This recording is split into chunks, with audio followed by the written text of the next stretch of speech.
We're on, Sook. Oh, okay. Hey, Scotty, how are you? We're on live.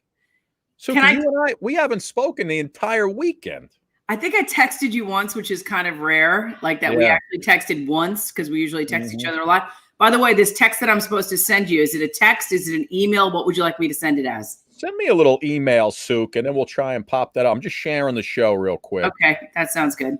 Suki, I got to tell you, I'm getting emails and texts from our colleagues in the broadcasting world. Well, who are like, really, what? What are they saying about the show? They all want to know how the heck we're getting these guests every night, and tonight's no different. We wear them down? Oh. Yeah, we pretty much force everyone to come on the show. Tonight we have the gorgeous, talented, intelligent Carol Alt, supermodel extraordinaire. Listen, Carol and I have met several times through several FDNY organizations. So I'm always glad when she remembers me. So I'm always like, Carol, can you come on our show and talk to us about what's been going on?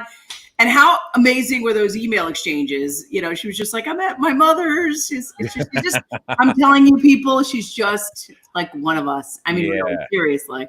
Except she happens to be gorgeous, talented, and all of the other things that are wrapped up. Listen, Sook, as the male host of this show, Friday night, Donna DeErico. Tonight, Carol Alt. Tomorrow night, we have Emmy. Is it Emmy or Emma? Emmy's going to be on, yeah. Emmy's going to be on. So you just keep the supermodels coming, Sookie. I don't mind. All right, so we've got Mary McGee, Roxanne McKinley, Joanne's here. Anne Engelbrecht is back. Your name, Annie. Rachel, Louise Morello Lupo. Hello, Louise. You have any dirty jokes for us, please? Janet McFarland, Paula Giordano. Paula, thinking about you this weekend, said many prayers. So we just wanted to tell you that. Barbara, Janet Rose, Lexium, Aaron, Glenda, Julie. It goes on and on. Liz. I love when you read off the names. You like when I read the names, right? I love it. I love it. The minute we go on, everybody loads in from around the country. Listen, you had a good weekend, right? I had a good weekend. Very busy pay-per-view shows yesterday, and last night, I finally convinced my daughter. Grease Sing-Along was on CBS last night. Okay. And I've been telling her, you got to watch Grease. It's the high school musical of our day. You're going to love it, love it, love it. So last night, Grease was on Sing-Along. I finally got her to sit with me on the couch. We watched the whole thing. What did she think? Because they're like high school musical kids. So what? She was like, Dad, please shut the hell up. Stop singing. Let me listen to the songs. I'm like, tell me more. Tell me more. Like, tell me more. Yeah. She's like, Dad, whatevs. Can you let them sing, please? I know. Sing. And, half the time she was asking me what this meant, what that meant. Because it's foreign, because it's like a foreign decade for them. They have no idea what the 50s were like. I mean, we barely had an idea what that was like. Yeah, but there was a lot of sexual innuendo in the show. Oh yeah, I forgot about that. Zuko says to Rizzo, I don't do sloppy seconds and stuff like that. And she's got a bun in the oven when they're at the drive-in, and how to explain all this stuff, which me, I just tell you what the hell's happening. Some people are like, I just like Dirty Dancing. Yeah, no, it was great. We go together like Ramalama. I can watch that 100 times, that movie. I love it. All right. Well, you want me to start you off with a bang here, Sook? Yes. By the way, our book of the night, our children's book of the night, Suki, Come Swing With Us. It's a story about children who love to swing. Of course, by Reach Around Productions. Thank you, Reach Around Productions, for endless humor. Narrated by our favorite English narrator. That'll be coming up a little later on. But Suki, give me your thoughts, because your family is from India, correct? Right. Yes, we're Indian. Yes. Okay. So, Suki, I grabbed the story out of the New York Post before. Oh no, it's in the New York Post in India. What the hell? Yeah, a little New York Post. I didn't even look. And I hope people, it's 7:35, so folks should have eaten dinner by now. Why? What are you going to show?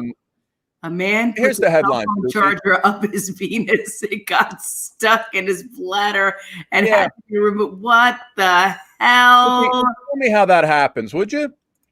And I I just think it's men. I don't know if it has to do with a man from India. I just think. No, Suk, if I read the entire story, it was a man from India. Cell phone charger up the you know what stuck in his bladder. All right, Scotty. 5 days. All right, Scotty. How many stories have we done about people putting things up their things? I just read this 20 minutes before we went on the air. I said, I'm talking about somebody putting, you know what, up their things. Yeah, it's insane. It's insane.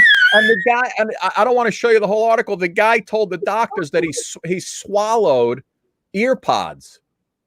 That's what he told the doctors, and they went in. They couldn't find anything. They couldn't find anything in his intestines. Are you going to blame Pornhub?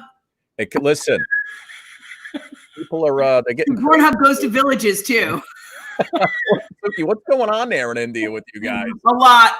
4 billion people can't be wrong. They're doing something over there, right? And listen, we got John O'Hurley coming up this week, Mr. Peterman from Seinfeld, right? We got we also have Johnathan Scinto tonight after Carol, Celebrity Chef. He's got some crazy things going on. And I put together a food quiz. You're going to go head to head with a celebrity chef in a food quiz, Sue. Because you know how I love to cook, so it's good. Let's put it together. Absolutely. Like I told you, it's not mozzarella, it's mozzarella. Mozzarella. All right, you ready to bring in the one and only Carol Alt? Yes! Give her a good introduction, Scotty. Come on. Let me do this. Ladies and gentlemen, our first guest tonight is an international supermodel. She is an international supermodel. Did I mention that? Also, she's an actress, ladies and gentlemen. I want to show you, before we bring her in, just a little bit of her acting prowess to get you all revved up for our friend Carol Alt. Look, I'm very sorry. I think you've got the wrong girl. Carol. Oh my gosh. It doesn't matter because I'm not what you're looking for. You're exactly.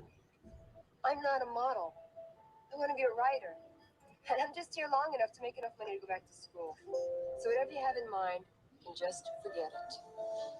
Occupational hazard, I guess. My father taught me all about fixing cars when I was growing up, just in case. She's known as the face. The face, Carol Alt, ladies and gentlemen. Beautiful Carol Alt. Oh my gosh, when I see that, how green I was. No, all we were looking was at that face going, gee whiz. Carol, you know what I love? There was about 2 minutes of that scene. And then there was a scene you were talking to your father in the scene, and every scene you have the grease on your face. I talked about this before because we were chatting, Suki, before you came. And, that was written by James Lipton of Bravo's Actors Studio. Wow. He wrote that for me. Yeah, we went out at #1. He asked me to come on a show called Capital. It was a soap opera. Unreal. And then right after that, what replaced Capital was The Bold and the Beautiful. Yes, I remember that. I also was a big Edge of Night fan. I don't know where Edge of Night. Old school. God, I've never seen a soap in my entire life. Really? I've been working days since I'm a kid, Yeah. By the way, these are all my films. Oh my gosh. I've done I've done hundreds of hours. Hundreds, yes. Yeah. That is unbelievable. Carol, how you doing? I'm good. How are you guys doing?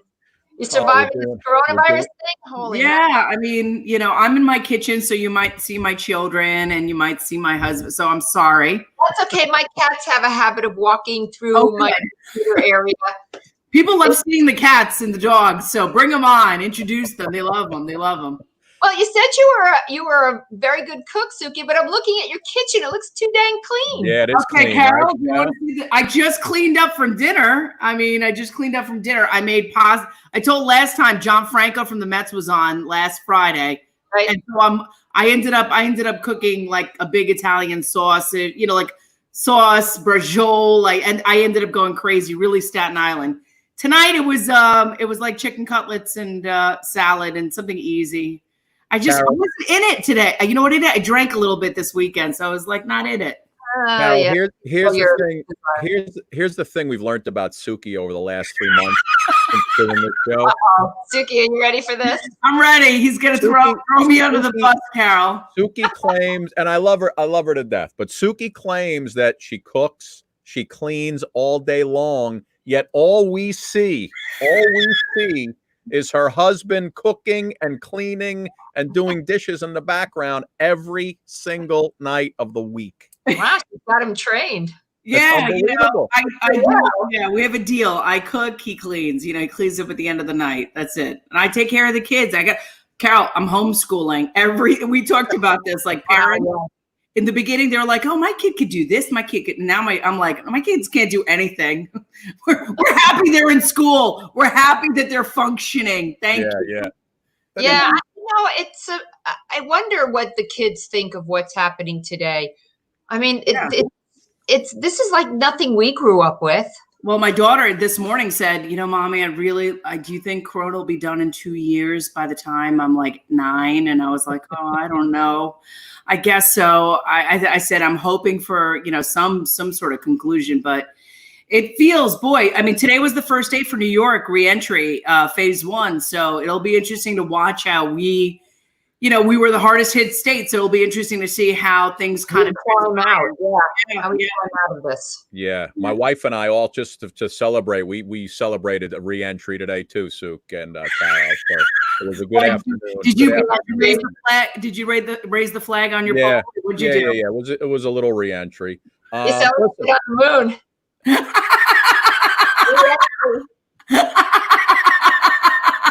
Carol, listen, enough about us. I want to talk about you. Yes, let's talk about Carol. Let's talk about, first of all, because whenever we have people on, we go through, we look at the history, and you were actually discovered waiting tables on Long Island. Is that true? Tell me, who comes up to you? What do they say? How do you get discovered? Just looking good? No, actually, it was a frazzling Friday night in the summer, more or less, and it was like in May. And I had just gotten my waitressing job. I had just turned old enough to get a waitressing job. Wow. And it was a Friday night, and this photographer said to me, "You should be a model." I'm like, "Get out of my face. It's a Friday night." I try to make money here. That was my first waitressing job, basically. So I didn't want to, I was too busy learning, And he said, listen, I'm not going to, I took pictures once with my girlfriend's uncle. I never saw them. It felt so scuzzy. And he's like, no. You'll see them. You're not going to come to me. You're going to go to an agency. So he gave me several agencies, and I put it in my pocket of my apron. My apron went through the wash. Yeah. It was over. But 2 weeks later, my boyfriend, who was up at West Point, basically wrote me a Dear John letter saying, I'm coming home in 19 days. I've got 20 days off, and I don't have time for you.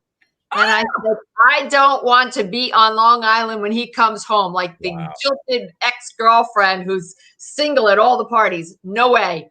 So I called the agency, and I went into the city. I saw several agencies, and then I picked Elite because they did not make me sign a contract which turned over 20% of any monies I made. My boss said, you turn over 20% of any monies you make, that includes your waitress tips. And I said, wow. No way, I'm not signing a contract. So I was working, believe it or not, for the Scotto brothers. Oh my God. And I had the cover of Vogue, and the Scotto brothers came up to me. I'm working one night, and they're like, we think you should quit your night job. Yeah, definitely quit your night job. It's time. It's time. You're on the cover. It's time to go. Yeah, like, why are you still here? I'm like, are you kidding? Modeling is like this, up and down. Like, I don't know. I worked for this job. I fought for this this waitressing gig. I don't want to give it up. And they're like, nah, you're gone. Do you think that was sort of your upbringing, like growing up in East Williston, Long Island, and just like kind of having that thing about you that we all grew up with, that kind of working mentality, like everything wasn't given to us, that everything kind of came with hard work, determination? Was it that family value system? Yeah, I think it was. I think also, part of my heritage is, it's not just Scottish, it's German. German. I'm a Schroeder. I just want to tell you that. There you go. German. Well, I think, Germans really, they have this thing about being on schedule, being on time, doing their thing, and it was very, very important to me to always be working because, I like to work. That's the crazy thing. My favorite place to be is on the set. Wow. And so for me, it was so easy. But it seemed like for a stretch of time, I don't know how many Scotty, how many covers was she on? We were doing our research. I mean, it was like, Carol, this is the first one from 1982, right? So how did life change for you? First Sports Illustrated cover, but not my first cover. Right, first Sports Illustrated. Harper's Bazaar was your first, right? Harper's Bazaar was your first? Harper's Bazaar Italia. Okay. So it was Harper's Bazaar, Vogue, Vogue Paris, Vogue Italia, Vogue UK, Mademoiselle, Elle, Cosmopolitan, Life magazine. I remember your diet. I was never on Glamour. Screw Glamour! I think once you've been on Vogue, who's looking at Glamour? Really? The only cover I never had was Glamour. Look at this. What do you see when you see this person right there? Like this, like from where you are, your viewpoint, everything that you've learned in your lifetime.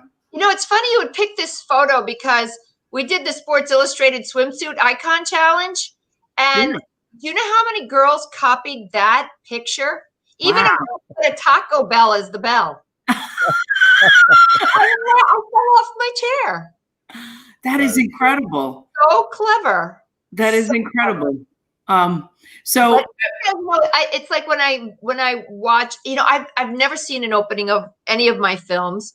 I've never sat and watched myself act because otherwise you become very self-conscious. I look so terrible crying. And I don't want that going through my head when I'm doing a scene. I just want to be in the scene. This makes me cry. I'm going to cry. I don't want to be stepping outside of myself and judging. So I've never really seen any of my films.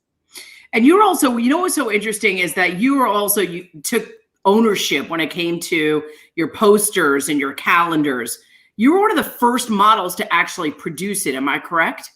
Yeah, well, because John Casablancas didn't want to do it.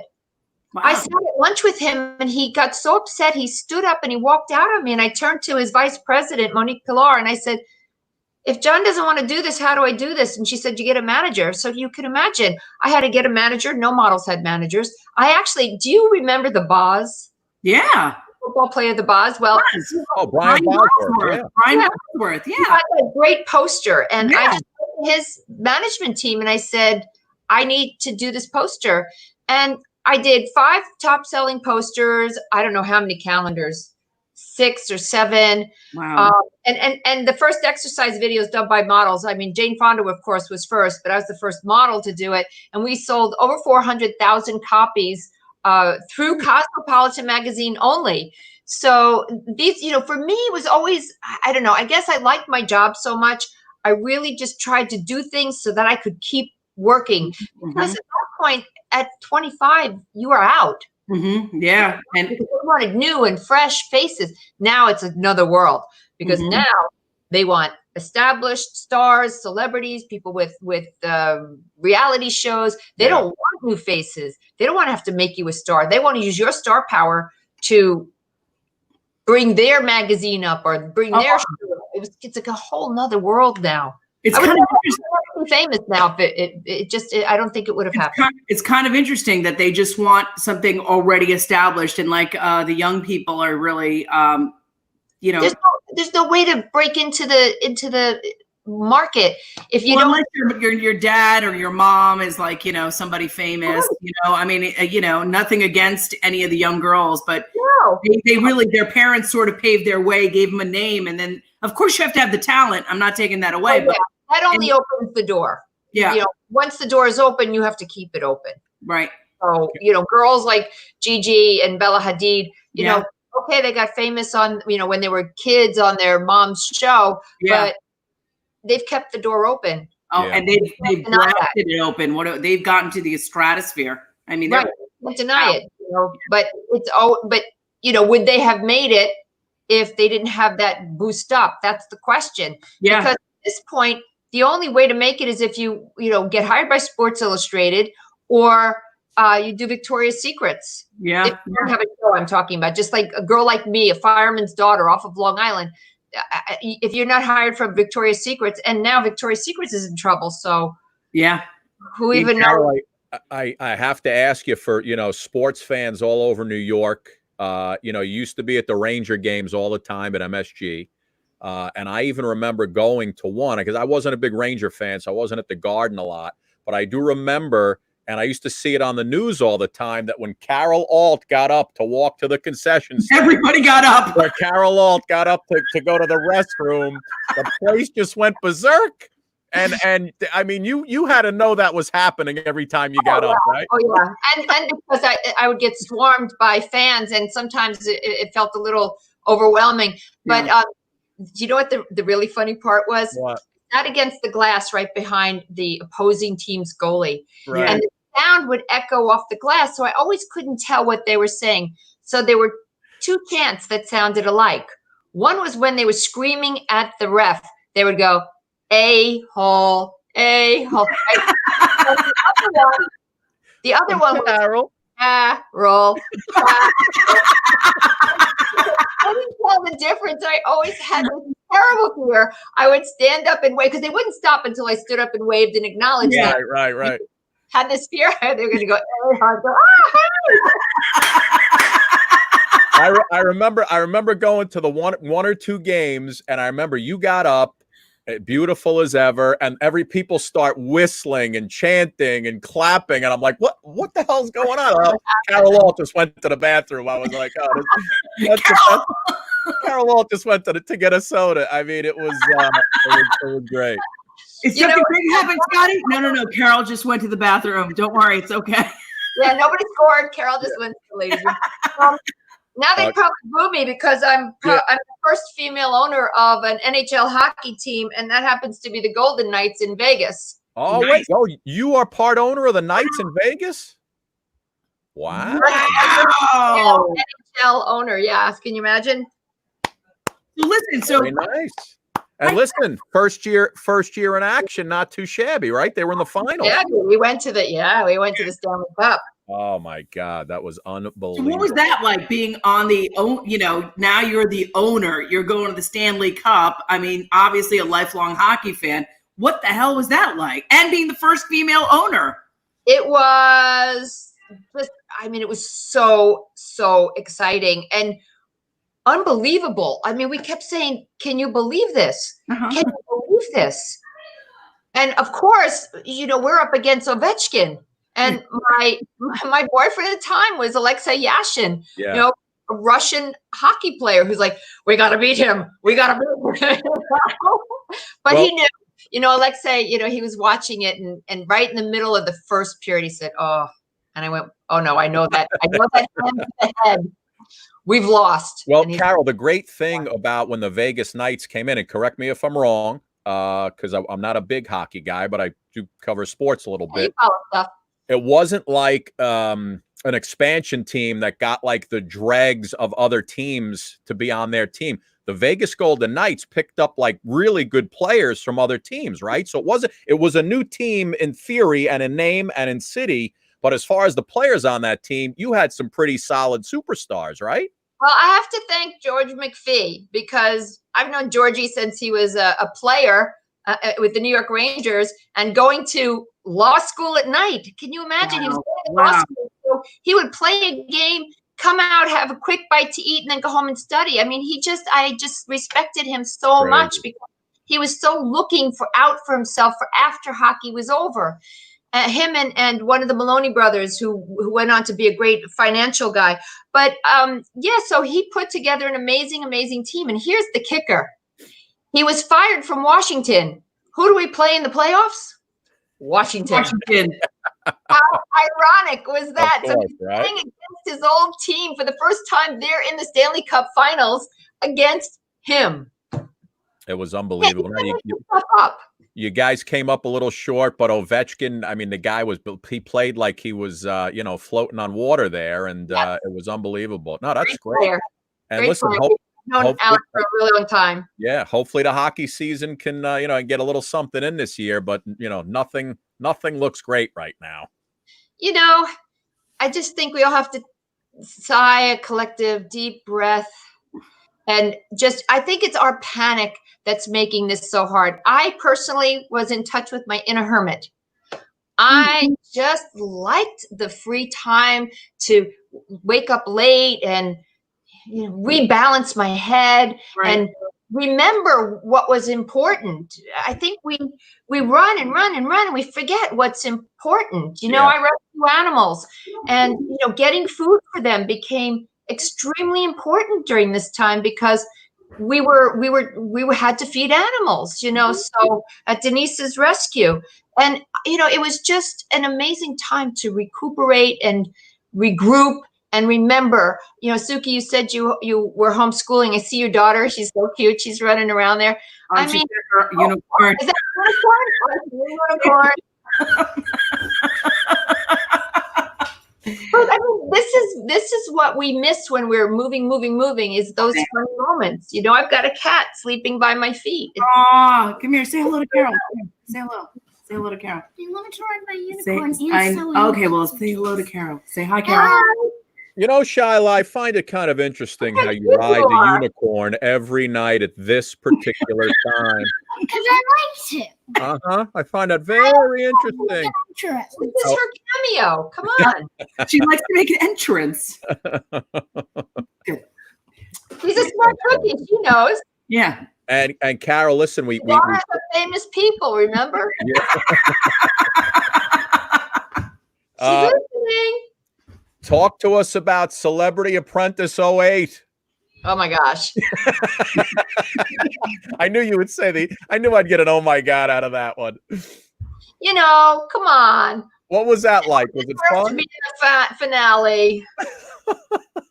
For months and months, the head of NBC called me and he said, "What are people saying to you about being on Celebrity Apprentice?" And I looked him straight in the face. I said, "You should have won." Everybody's saying I should have won. He goes, "I know, you should have won." You were on the finale on that one, right? Yeah. Well, no, I didn't go to the finale. Trump said, "I don't want models and supermodels and hockey players at my finale." So he took another person, and I was like, I won both my tasks, and I raised the second highest amount of money. I deserve to be in the finale. Yeah. Wow. Who won that season? Piers Morgan. Oh, Piers. Okay. Please. Well, Piers raised a lot of money. I got to say, I know. A lot of money. He didn't win any of his tasks, but he raised a lot of money. There have been so many famous photographers that have photographed your beautiful face. Was there somebody in particular that you completely trusted? I mean, you have to trust everybody. I don't know. It seems like such a crazy business. So how do you let it go when you have these really Avedon, all these crazy, beautiful photographers coming in that demand so much? And, here you are, this young person from Long Island, New York, going to see the world. How does that happen? First of all, the agency always told you who the best photographers were, and you kind of knew you were climbing up the ladder when the quality of the photographers you worked with got better and better and better. So certainly we had one group of photographers that were just the photographers you wanted to work with. That was Patrick Dumarchelier, who of course did Princess Diana's photos. Yeah. Albert Watson, who just had the most amazing, beautiful ring light. Now his photos are being exhibited around the world. There was Alex Chatelain. There was this little French connection. Alex Chatelain and Patrick Dumarchelier and Jacques Malignon. That was the French. How do you spell those three last names? Marchlier. Okay. Malignon, Maglione. Okay. And Chatelain, Chatelain. Chatelain. I love Chatelain. It sounds so good. Chatelain. But there was Gordon Monroe and Jimmy Moore. There was this and Avedon. So Avedon, Horst, Penn, and Hero were in Parkinson. But they were like legends. Okay. to work with them was legendary. Okay. And then under them, the photographers that worked all the time were like the three French guys and, you know, this next level. And then, of course, you know, they were the catalog people that worked below that. So, you know, in my time, you did catalog because it was your bread and butter. Yeah. I remember my first check coming in, and I came home from work. I was still living on Long Island, and it was 2 months into my career. And I walk in, and my father's got this pale white face, and he's like shaking like this. And I'm like, Daddy, what's the matter? He's like, I'm so sorry. I'm like, what? What happened? What happened? I thought somebody died. Yeah. He's like, I opened your mail. I'm like, what was it from? And he said, the agency. I said, oh my God, they fired me. Like the look on his face. I'm like, oh my God, they fired me. I'm like, did they fire me? Did they fire me? Like, maybe I'm not working hard enough. I don't understand. He goes, no, it's your check. I said, it's my check? He goes, this is more than a rookie fireman makes in a year. He said, listen. He said, you should take your sister. She's so much better than you. If you could do this, can you imagine what you could do? Oh my God. Yeah, take my sister. But give me my check. Holy cow. You had two sisters and a brother, right? $1,876.59. Wow. Oh my God. More than a rookie fireman. So, you Carol, know, we do a lot of stuff with the FDNYs. I know there. Were there some of the other supermodels back in that day? I know you guys were probably like a group that you hung out maybe with some, but was it like a rivalry? No, I wish I had time to eat. Who was the rivalry though? 6 in the morning till 11:30, 12 o'clock. Actually, with Chris von Wagenheim with Vogue, I worked till 2:30 in the morning, went home, showered, and went to my job the next day. Wow. I wish I had time to hang out. But no, I mean, we didn't have cell phones then. You couldn't call people, you know, wherever they were around the world. I was there was one point that I did 129 trips in 4 months. Wow. Whoa. I mean, I'm talking a day and a half in South Africa. That's unbelievable. Whoa. And I wonder why my health suffered. I mean, And listen, now they could green screen you in. You don't have to go anywhere. I don't have to even leave my house. Right? You go South Africa in a studio. They're somewhere. Where are my little Black Panthers? So let's talk about how you got your health, everything all together. Because, you know, if you go on Carol's Instagram page, she did paid homage to, was it the 60th anniversary of Vogue of Sports Illustrated, that people were picking pictures and Sports Illustrated Swimsuit Icon Challenge. Icon Challenge. Right. So basically, people were copying the girls who were in the magazine from years past. So like I said, with the first picture that you picked, I mean, I have at least 5 pictures of girls who copied that picture. It's amazing. I did a little TikTok video, and then I posted the TikTok video to Instagram, and it flipped through all the girls that I found. I mean, if more girls did it, I would love that. But that one was copied by 5 other girls. And then one girl copied my snake on the beach bathing suit picture. Oh, yeah, I remember that. I remember that through my brother's eyes. and then one girl actually did my I actually have that little video here if you want to see it. Yeah. Right? Okay, wait, there we go. That's the first picture. Oh wow. Oh, yeah, there it is. Wow. I don't know. It's not really doing it great. Yeah. But you can see your picture on that side, on that right side. Yeah, so it was anyway at Model Carol Alt, you can see it, but I posted it because I just did homage to the girls who copied me, and then I copied Marissa Miller. Well, yeah. I haven't heard a word from Marissa. I don't know if she liked it or didn't like it, but I haven't heard a word from her. Well, Carol, you look amazing in that. Before you go, I just wanted to let you know. I know I mentioned it earlier before we came on. The 25th anniversary swimsuit edition party in New York City. Okay. I had a relative who was kind of producing that get together, and he asked me to host the show. So I showed up, and I brought our news camera guy with us. I think I was either at NBC or Pix 11 at the time. And I showed up to host this 25th, and Marissa Miller was there.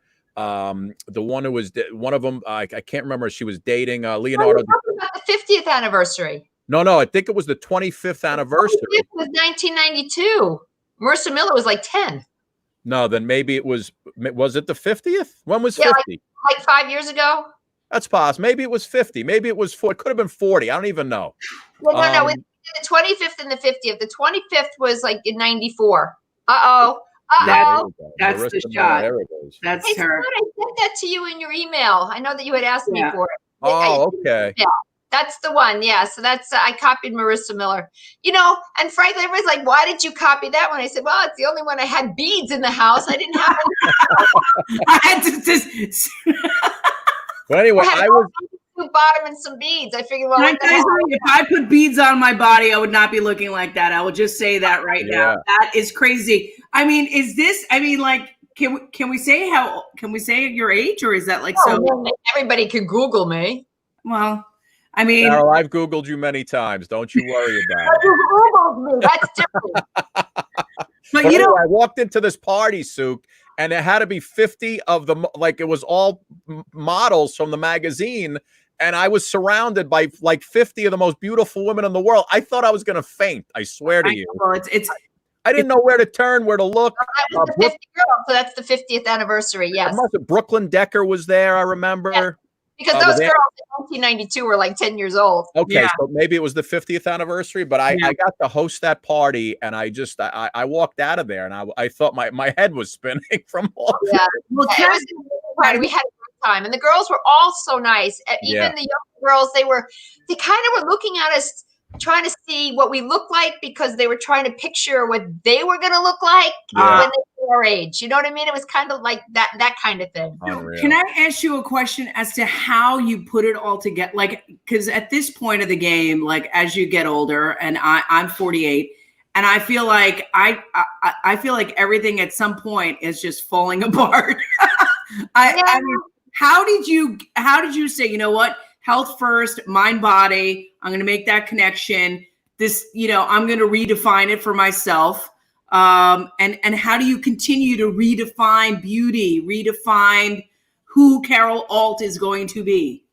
Well, first of all, I had a rude awakening. I had a health issue, and I had fortunately gone raw trying to save my career from a vanity point of view. And then it ended up saving my life. Right. So everything that I do for health is to pay it forward to other people. It's to help other people, because I found a nirvana that I will never be able to give up. And when people say, "Oh, I was raw," and then I'm like, "Why did you stop?" Yeah. Like, first of all, it's the easiest thing to do because I'm not vegan. So, I mean, I do tartars and carpaccio and briselle and prosciutto and raw milk cheeses. I mean, it's a plethora of stuff to eat. It's harder to starve to stay skinny. Yeah. It's so easy to eat. Yeah. And good thing. So, for me, it's always been health first. And if you're healthy, weight will follow, your mindset will follow, spiritually will follow, because you will change. You will change completely. It's the most brilliant thing. And it's so, so simple. And that's why I wrote my books. Yeah, I know. And your books actually lay it all out for people who want to follow the raw diet. Yeah. Even my books are outdated now because, like, there's so much stuff you can get online. You don't even have to make it anymore. Like, I did my books with recipes because there was a time when you couldn't get anything raw. But right now it's like there's so much raw online. There's so much you can do. And there's so much now that people are aware of. I mean, when I started writing my books, I had doctors upset with me because I was saying, your health has everything to do with nutrition. And they were saying to me, nutrition has nothing to do with health. Wow. Oh, yeah, I was being called out. Exercise. Wow. I was being called out. But, I learned from two brilliant doctors, Dr. Timothy Brantley, PhD, and Dr. Nicholas Gonzalez, MD, the late Dr. Nicholas Gonzalez. And these two guys, they were like my guru. I just, teach me. Yeah. Carol, thank you so much for coming on.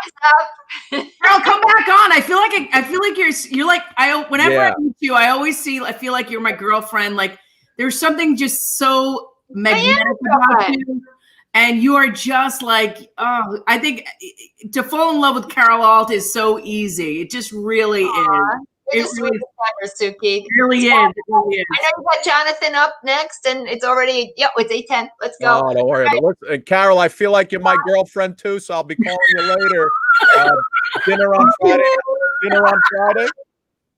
I hear your wife in the background, like kicking you on your shin. Carol, thank you so much. We love you. Bye, Carol. Bye, guys. Be safe. We love you. Thank you. Love you guys. Love you. Is she amazing? I love her. Let me tell you something. I called her up. I stalked her, and then I called her. I found her email, and then it was just like boom, boom, boom. It was just like, hey, Suki, how are you? When can I?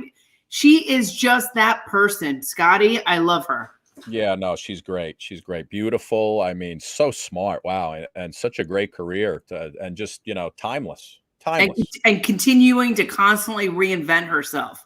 Yeah. I mean, reinvent herself. I mean, that, and she is like a family person. Like she's at her mom's house, taking care of her mom. It's amazing. I remember at the Garden, boy, she would get up and she would have a mini skirt and heels, and it was Carol Alt, and the place would go like the Rangers just scored a goal. The place would go berserk. And they'd be like, and Carol Alt is going to the bathroom. Right. Ladies and gentlemen, Carol Alt is going to the bathroom. Ladies and gentlemen, Carol Alt is going to the bathroom. When she gets up, I mean, if you've ever been in a room or a presence of a supermodel, they're like different creatures. I mean, they just are. Well, I know that's how you feel when you're hanging out with me. I understand that. Do you remember Paulina Porskova? Oh my God, yeah. I was married to the guy from the Cars. Yes, Rico Kasich, who just passed away. Yeah, and he left her out of his will. Yeah. Okay. Crazy. I mean, they had a little bit of a contentious relationship at the end. They divorced, but Paulina Porskova is one of those people. One of those women that when you meet her, you're like, wow. Wow. Sue, couple minutes. We got Celebrity Chef Johnathan Scinto coming up. Very nice. He's speaking of good-looking dudes. He's on his way in. He's in our green room right now. But first, Suki, there was a very important press conference today that I want to show you because I think it's important for us to see it, important for our fans to see it. The Weatherman had to address a few things today. So we're going to check in with our weather guy. He had a little press conference, and let's see if we can get it going here. David G. It's Weatherman. That's me, David G. Still COVID-free, living the quarantine dream. We now join the Weatherman press conference already in progress. Please, one question at a time. Young lady in the center. Is it true that you're leaving the Scott and Suki show to go to the Weather Channel? Let me just say, it is every weatherman's dream to work for the Weather Channel. Why would I want to leave the hottest show on Facebook, Suki and Scotty, when they gave me my start? The answer is no, I am not going to the Weather Channel. Next question. The bald gentleman in the back. Is it true that Mr. Softy is suing you for making his truck disappear? That hasn't been confirmed, but let me just say, although I made the truck disappear, I really made Mr. Softy disappear. And a lot of people had a great weekend. All right, the gentleman with the Mickey Mouse mask in the back. Is it true that your weather certificate is fake and you never went to weather school? Who told you my weather certificate was fake? That's libelous and slanderous. Woman in the blue in the center. Weatherman, we got a hold of your medical records. Is it true that you have 3 testicles? You got your hands on my medical records and it says I got 3 testicles? Wow, I have to check that out. Thank you for letting me know that. Okay, Mr. Rothstein, it's your turn. You were never my guest. I never count you. I don't count you at least 2 or 3 times a month at the Tangiers. I'd like to answer that at this time. Well, tell me I was at least at the dinner. Allow me that. Okay, I did have dinner with you at the Tangiers. Thanks for not calling me a liar. Dave, wake up. You're on. Fat? Wow, I just had the weirdest dream. I was giving a press conference. All right, let's use my clicker. After a beautiful day. Oh, that's Carol Alt. Must be having some problems again. Beautiful day. Oh, that's Suki. Forget this. It's just going to be beautiful. Fans, you're going to want to tune in Friday when I read a few passages from my new book just coming out, 50 Shades of David. Have a great week, everybody. Oh, that's hysterical. 50 Shades of David G. I'm going to love that. David G is still COVID-free on the banks. COVID-free. Where's Sue? Atlantic. On the banks of the Atlantic. I keep looking at him and he keeps getting darker and darker. I mean, like, I am. Suki's going to explode any minute from the sun. Did he say 3 testicles? Yeah, 3 testicles. Does he have 3 testicles? We still haven't proven that yet. That's so funny. All right, listen. Speaking of 3 testicles, we got a guy with 5 testicles coming in right now. Celebrity Chef Johnathan Scinto. There he is, my friend. How you doing, guys? John, anybody ever introduce you as the guy with 5 testicles? No, but you know what? I'm definitely keeping that soundbite now. Ladies and gentlemen, he's got 5 testicles. How are you, my friend? Thanks for coming on tonight. Thank you. I appreciate it. How are you guys? Good, Johnathan. We're hanging in there. How's your weekend? How's everything going? Things are good. Got 3 girls. Great wife. Things are great. Good. They're not driving you crazy? They don't come in when you're doing a national show? Oh, yeah, of course. Yeah. As long as my parents aren't down, that's not a problem. Yes. That just reminded me of Billy Joel, right? Got a good office, got a good wife, got a good life. Man, listen, you got so many things going on. A couple things, to talk about. Sure. Of course, Master Chef being one of them. Getting onto that show, right? It was season 6. Amazing. Season 6. Was that like a big step in just really just flipping your career? Yeah, it was a complete 360. My wife was tired of hearing me talk about it all the time, and she said, "Look, you have to go and do this and do what you could. Get in front of the camera, show on the national perspective how you cook." And one thing led to another. The audition process was a 4-month process. 4 months? 4 months, yeah. Wow. We had about 40,000 people, I think, audition for that season, roughly speaking. 40,000. Wow. 40,000. They picked. I'm going to probably be off on the numbers here. I think they picked 3 people from New York City to make it onto the top 100. That went to California, and then you had to audition again. So it was a lengthy process. But I told my wife we're gonna get on, and we're gonna definitely be able to show everybody my cooking style. That's unreal. And what I never watched the show. I was just reading about it. So did you win the show? How did you end up? How did it finish? I didn't win. I didn't go pretty far, actually. It's television. Yeah. There's always a story that they're developing. I probably just didn't fit in that season for what they were looking to put on. Mm-hmm. A great person won. Claudia won that. So I took on someone from Chicago. It was a veal battle. So they wanted to do like old school versus new school Italian. It was a veal battle? It was a veal battle, yeah. I did veal marsala. He did a veal chop, and unfortunately, Gordon Ramsay and Graham Elliott and Christina Tosi, they decided to go with his dish. But I'm not a sore loser, but I think I won. I honestly do. So let's talk about, like, Johnathan, how you became a chef, how food in your life, your style of cooking, because we have a lot of people that are home chefs, like that are watching, and they're serious about it. Yeah, I really focus on the home chef. I mean, I was cooking since I was 4 or 5 years old as a toddler. Watching all the great shows. I watched Julia Child. She really fascinated me with that voice. I'll throw the chicken. And, Julia Child. Right, exactly. So, that really fascinated me. And I was cooking since I was a little kid, throwing stuff on the floor, mixing things in the blender. And I started getting professionally right around my mid-20s. I worked in a post-production company where we did client craft services, and I had a chance to work with some really amazing singers and actors, from Alicia Keys down to Linkin Park. Even the Backstreet Boys. I had a chance to meet Lou Pearlman, who was a very interesting person, to say the least. Holy cow. Yeah, what a character. So that kind of really got me in front of doing catering for lots of people, large scale. And I decided to open up a restaurant in the early 2000s with my dad. We had a farm-to-table approach here on Long Island. We were in Bayshore, the village of Brightwaters. and we did everything from scratch. So we were really focusing on giving high quality ingredients to people, and it was kind of the forefront at the time because really there wasn't really much scratch cooking here on Long Island. You know, there was a lot of fast food. You know, we're a suburban town, and everyone's on the go all the time, and you know, everyone's nonstop. So to bring that to a health club, we went inside a health club called inside, we were subleasing, and we had 2,000 members that we gave smoothies to, and we made these beautiful salads, and everything was from scratch. So that's really why I got my taste of working behind the line, and I decided to just pursue something else. I wasn't 100% happy. My wife was tired of hearing me complain about it, and she said, let's do something else. So we moved on. That's great. And you got this, you know, the show on Amazon Prime, right? Family Kitchen Revival.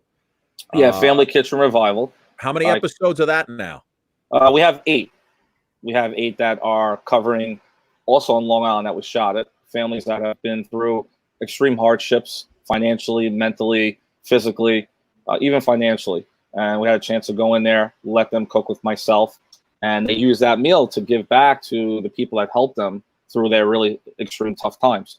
So I had a chance to sit down, and they gave this meal to the people for the first time as a thank you. So these people have never got a thank you for all these people that were helped by them.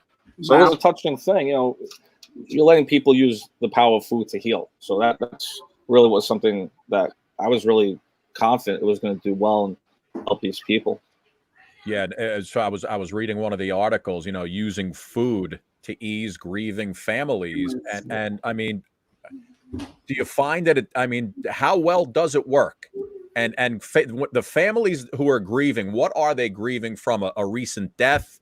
What is everybody a recent, like a wife and a husband, a mother, father, and you come in and what happens?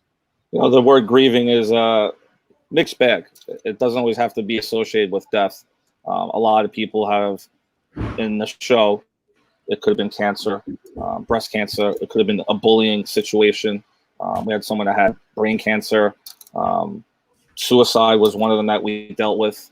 Wow. Incarceration, addiction. So we dealt with a lot of really strong issues here in the United States, even in the world. And it gave them a chance to get their platform for the first time. And they use that to tell people there's hope. There's an opportunity for us to give this message to other people and show people do care. There's still community. You know, we have a crazy world going on right now. You know, it's been flipped upside down. Yeah. So to see this, that there's hope and people actually care and there's community out there and many cultures can come together. That's what was great about this show, that we're able to bring this. Really, now is the perfect opportunity to watch it, but we didn't know all this stuff was going to happen, obviously, now. So when we filmed this back in January, which was over a year ago, and it aired in November. So we're hoping to have a second season, and it's done great on Amazon Prime. We did take it down recently because we put it on YouTube. So we want to give more people an opportunity to see the show, not have to pay for it on Amazon Prime. And you can watch it now free on YouTube. So we're going to be releasing a new episode on a monthly basis the first of the month. What would they say it again? Just give it a plug. YouTube on. It's going to be on YouTube, Family Kitchen Revival. So you can go right onto YouTube and type in Family Kitchen Revival. The first episode is on there now. It's called Sunday Sauce in the Dream. It's about a young girl who was bullied and her dad died at a very young age through some really, really bad disease. So I don't want to ruin it for you.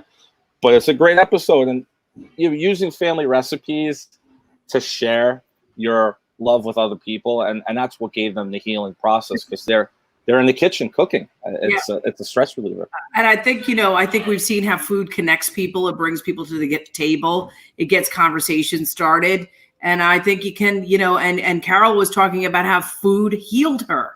Right. So, from the inside out, she was dealing with some health issues. And I think everybody knows that there's a direct correlation between food, your health, your stability, your family life. I mean, what we've realized with COVID is how important the family meal is. So many of us have been not eating together. We've been, one person's been driving somebody somewhere, or somebody's been working the overnight shift, or, maybe if you got 2 meals at the table a week, you were lucky. Right. And I think this has really been a reset. I'm curious, what have you been cooking? What do you love to do? What are some quick meals that we could throw together? Any ideas? Yeah. Well, look, I have 3 girls, and they all like completely different things. My 6-year-old just told me that she is a veggie. Okay. That's the exact word. She's a veggie. I'm a veggie, Dad. She's a veggie. That's it. She was specific. I'm a veggie.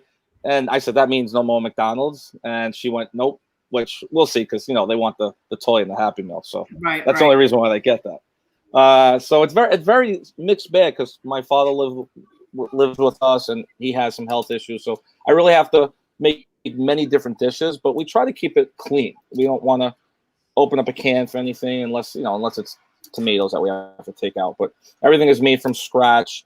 We try to cover. Tonight we grilled. We don't like to do a lot of fried food, which is really bad for you. We do a lot of baking of food. All right, I just broiling chicken cutlets. Yeah, but that's okay. Look, everyone's body is going to be different. I grew up where chicken cutlets was eaten almost every single day. Love chicken cutlets. Me too. It's my weakness. You throw some fresh mozzarella cheese on there and roasted red pepper. I could just eat it like that, no bread needed. John, I don't cook, and Suki over the last couple of months, I've been FaceTiming her, and she's been working me through. My go-to meal now is I like to pound the friggin' chicken, and put the breadcrumbs on it, and chuck it on a pan. Tenderizing it. Yeah, with a little oil on a pan and the breadcrumbs, and I feel like I'm cooking away, boy. It's it's sizzling. I'm like, kids, we got little chicken cutlets, and they're like, not Perfect. Again, man, you're killing us. That's your go-to. That's okay. Salad, you could put a little cheese on it, like you said. You could put a little slices of tomato. It's a new condiment, Scott. That's what it is. Yeah, it is. It's good. Yeah. I love it. Well, we try to keep it, for everybody. We try to give them a little bit of everything, and we try to have it every night. Look, there's some nights I don't want to cook. I haven't been doing that much cooking because of the pandemic, unfortunately. But hopefully that will change. But we try to make it fun for everybody. Also, I get the kids involved with the cooking itself. That's good. My little kids. Yeah, you got to get them involved. Let them learn. This is a great time now since they're home from school to. They're not worried about schoolwork all the time and being stuck in front of a computer and trying to learn, get some hard skills and enjoy themselves, break some pasta up. Johnathan, you are lucky to come by on this night because Suki as our resident chef and you as our new celebrity chef. I have put together, I worked on this all day long for a good 8.5 minutes. All right. I have put together a multiple choice quiz for the two of you to face off. Okay. All about food. All right. So, all right. Now, listen, it's multiple choice. You must let me finish all the answers or you lose the point. If you jump the gun and say, shout out to Suki likes to shout out answers, you will lose the point. I feel like this is like the Family Feud, like how they always jump the gun. Need a buzzer, Johnny. You got to wait till the multiple choice have been said. All right, John, I'm gonna start with you. Okay. All right, because this might be a little bit more in Suki's wheelhouse. How would you describe India's favorite dish, masala dosa? Did I say that right, Sue? Good one. Is it A, chicken and potato broth? Right. B, rice batter crepe with potato, lentils, and spices? Okay. Or C, fried caterpillar and spinach? I would have to go with B. Rice batter, crepe, and potato, lentils, and spices. Suki, is he correct? Is he right? Is that what dosa is? Yes. Nicely done, Johnathan. You were That would not been good to get the first question wrong. A lot of children around the world eat dosa. I would have went fried caterpillar on that. All Mexico. right, Suki, this one's for you. Yes. You know what Shyla said? What? Every country has different types of food that is vehicles. Like Mexico has tortillas that's kind of like the dosa, right? Yes. Italians have the Italian bread with Zeppelis. Yes, absolutely. And tortillas with hot pepper. And the white powder. Right. Oh, my God. All right, Suki, this one's for you. Go. What Englishman invented potato crisps in 1817? Is it A, Sir Anthony Cecil Dorito, B, Dennis Ruffles, or C, William Kitchener? I love B. I love that B, Mr. Ruffles. Dennis Ruffles? Yes. No, Suki, I made that name up myself. It's William Kitchener. I had to go for the name. Ruffles. I was going for Ruffles also. You got me. Yeah. I was like, I like that name. Yeah. All right. This one. Okay, here we go. Anthony. Did I just say Anthony? That's Oh all my right. God. No, Jonathan. You're thinking I'm looking- Italian. See, it's in I'm your looking. mind now. I'm looking at Sir Anthony. I'm looking at Sir Anthony Cecil Dorito. What is Thailand's most famous national papaya-based salad called? Thailand's most famous national papaya-based salad called? Is it Somting, Somtam, Papaya King, or Dum Goy? Somtam, I want to go. Somting, Papaya King, or Dum Goy? My God. Thailand's most famous national papaya-based salad. Suk, you know this one? Don't answer it. I've had it. All right. Jonathan? I'm going to have to go with something. Somting or Somtam? Which one is it? Well, that's why I said that, because I'm not sure. I'm going to have to go with sometime. Somtam is the correct answer, my friend. You got it right. Nicely done. And by the way, very delicious. Very delicious. For all of you who really need to go and try it, delicious. Delicious. All right, Suki, what traditional Spanish dish usually contains seafood and rice? Is it gazpacho? What did I say, Suki? What did I say? Is it gazpacho, arroz con pollo, shepherd's pie, or paella? Paella. Nicely done, Suk. Here we go. Couple more. Here we go. All right, Jonathan, here we go. You ready? I'm ready. What is Mexico's favorite national dish? Is it chicken Kiev, matzo brie, beef stroganoff, or tacos? Oh my God, you really? We will have to go with tacos. Nicely done, my friend. Tacos for the win, Jonathan. Because it definitely ain't matzo bread or whatever. Well, matzo brie is a Jewish delicacy. My grandmother used to make that all the time. Matzo. Is it something or some I love that. That was funny. Here we go. Next one. Suki, Suk, you get this one. Are you going to blow me away? You ready? Okay.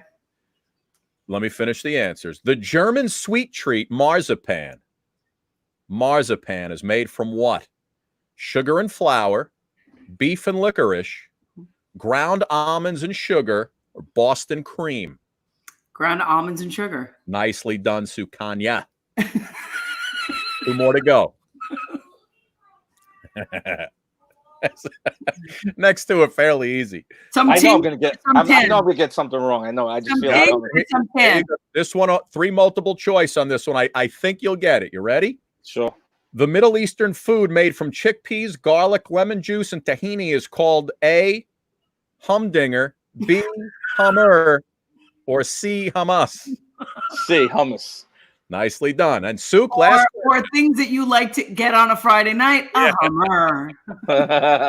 Is it something, someone, some tan, give hummer, or some sheet?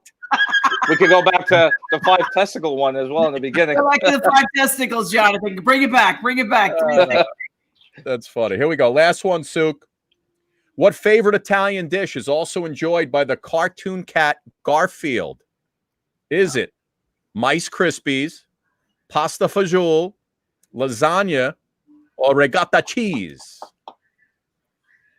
I never watched Garfield. That was like not my thing. I think you could rule out Mice Krispies. Mice Krispies are gone. Pasta lasagna fagioli, or what? Pasta fagioli? lasagna, or ricotta cheese? Ricotta cheese or lasagna? Yes. 5 seconds. Don't let us down. C. Lasagna? Yes. Nicely done, Suk. Very nice. I believe we ended in a tie since I did not keep track. Because I messed up with Mr. Kitchen. That was good. Jonathan, listen, man, thanks for coming on. It was great having you. My pleasure. Tell everybody again. It's on Amazon, and you get a freebie on YouTube. Yeah, so we had it on Amazon. It's not there no longer. It's on YouTube. So if you go to YouTube and type in Family Kitchen Revival in the search, it's also on Roku. So if you have Roku, you can go to Roku and download Glued TV, but it's not UED, it's EWED, Glued TV. That's free. You can download that. It's on Apple TV right now. as well. So you can watch on all those platforms. Wow. And you could be seeing it on the national network very soon. Oh, I hope so. I really hope so for you. Yes. And don't forget about us, Chef Scinto. Don't forget about us. Absolutely, I won't. We have to come there, and we'll cook something up fun for you guys. That's right. We Johnathan, should do that. you, buddy. I'm known for Italian and Asian food. I'm Asian, so I'll bring that to you. Now will you make something? A little something? Absolutely. So you know what? Now that I think about it, I should have made some shit of one of the answers. I probably would have answered it because it works with the 5 testicles. Yeah, right. Yeah, that's some shit. Oh. Johnathan, thank you, my friend. Thank you. Congratulations, bud. Thank you. Stay safe. Give our love to your kids and your wife. Thank you. You got it. Be safe, Take care, everyone. man. Have a good night. Definitely, Johnathan. Bye. So I think you won again. You always I win. really did. I was going to go with kitchen, but I was having fun with Ruffles, and I was like, oh, let's go Ruffles. That's like Cecil Anthony Dorito. Suk, before we leave, the Swing With Us book is a quick 2 minutes. Mm-hmm. Should we end off with our book of the night before I think everybody loves it because they were so interested in some Ting, some Ten, and Hummer. So I think it just segues perfectly into the cap book. This is like the nightcap for everybody. Yeah, okay. And everybody nice and cozy and ready to. Let me pop that up. Let's get it going. Hold on. Come swing with us. Come swing with us. I love it. Come swing with us. It's so bad, it's good. Let me just make sure it's on and reach around. Books. Reach around. Come swing with us. Tim and Kate are swingers. They really love to swing. They swing high, they swing low. They swing with Sally. They swing with Joe. When they swing, there is no norm. They swing with girls, they swing with boys. They wear their pearls and they swing with toys. They swing in masks, they swing in leis. But if you ask, they both will say, we want to swing with a unicorn. They switch, they swap, they push, they pull. Their swinging parties are always full. Kate will swing with 6 or more, while Tim takes pics galore. Tim likes to watch, so watch he does. Tim likes to film it, just because. They swing in France and in Manila. They even swing with plain vanilla. They swing all night, from dusk till dawn, hoping to find a unicorn. They know she's out there, within their reach. Someday they will swing with her on the beach. While they try to find that beauty, Tim will swing with something fruity.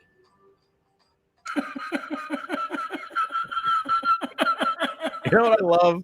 I love how it says narrated by Tom Foolery. I like also that they're like, they swing high, they swing low, they swing in France, they swing in Manila. And Tim even swings while he's holding vanilla. Oh my God. Now, if you played that for a child, they wouldn't know any different than you're talking about the swing. Not that one, but like Spank the Monkey, I think I wouldn't be able to get through that. I mean, I really wouldn't be able to get through that book at all. Spank the Monkey. I love it. Did you hear that COVID has brought out a lot of people's like freaky side? Well, listen, I can understand that. A lot of people are doing like virtual reality and like transporting themselves into like scenes and, getting titillated by it way. Getting what? Would you say titillated, Suki? Can you say titillated on this program? Bobby Ross has the best line of the night right here. Bobby Ross, always. Donna Derrico gets a tattoo over the weekend that says SS on her lower back. Rumors swirl that it represents Scott Stanford. I like it. Bobby's always coming through. Bobby always wraps up the show so beautifully, He really does. Thank you, Bobby. Suk, tomorrow night we've got Emmy. We've got Emmy, supermodel Emmy. Mm-hmm. And then we also have gentleman. Let me give you his name because this guy is fantastic. He's a John Hussey. John Hussey. John Hussey he's an NFL ref Wow. But the main reason why we're having him on is because he is huge in rescuing animals. Okay. He's got a whole thing going on, and it's just I wanted to put him on because I thought he would be great. Wednesday night we got Jane Hansen and Bob Papa, voice of the Giants, and Jane. That's going to be a great show. John O'Hurley, Mr. Thursday. Peterman. John O'Hurley's coming up Thursday. And the last time Scott and I were together, we actually had him sing "Rapper's Delight." Well, not "Rapper's Delight." He read it. And so I was trying to figure out which song should I send him to read. Should we do "Funky Cole Medina"? I like "You Got Big Butts and I Can't." You want to do Sir Mix-a-Lot? I do. I think that's like "Funky Cole Medina." Remember that one? It's like working all week. Got to fly for my money. Could you hear him saying, "When the weekend comes, I go get live with my honeys"? Right? When the weekend comes, I get live. I go get live with my honeys. Doing a little show at the local discotheque. What do people think? Who do they want us to do? I mean, do you want Sir Mix-a-Lot? I think your choice, Scotty. Your choice. Whatever. And by the way, the gentleman by the name of Mario Rosales, also with John. This guy, Sook's got an unbelievable voice. He does like 100 voices. He's a singer and an impressionist in Vegas. And apparently he is the best Rodney Dangerfield impressionist out there. Oh, I love it. He was doing stuff to me on the phone, and he was the guy was amazing. So we got another good stuff coming up. And that's it. Another Monday night. Somebody says one of the two of you going to sing. You need to sing. See, here's the problem. Like you and I, it's hard for us to sing together on here because there's a little bit of a delay. So we can't you start a song and I'll start a song. When we're together in a room, it's easy, but we can't be on key together. All right, wait, I'll start it. Looks like we made it. Left each other all the way to another love. Looks like we made it. Or I thought so till today, until you were there, Suki. Anywhere. And all I could taste the love of the way we made it. I can't get that low. And then he goes, "Love so strange. Last time I touched you." I like "Weekend in New England." That's one of my favorites. Time in New England took me away to long rocky beaches, and you by the bay. We started a story that's summer ahead. Now tell me, when will our eyes meet? When can I touch you? When will this song burn an end? And when can I hold you? Hold it, so hold it. Oh,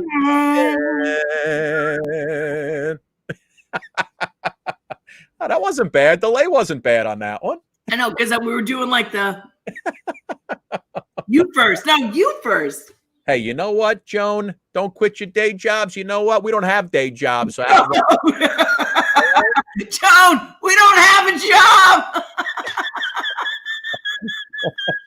Yeah, Joan, we're really hoping for a job. We ain't got no job, Joan. Can't quit if you ain't got one, right? Suki, how come we're not on network TV right now? I wish. It's a big question, Scotty. We don't need the networks because we're doing our own thing, our own way. You don't need nobody. Give me another drink.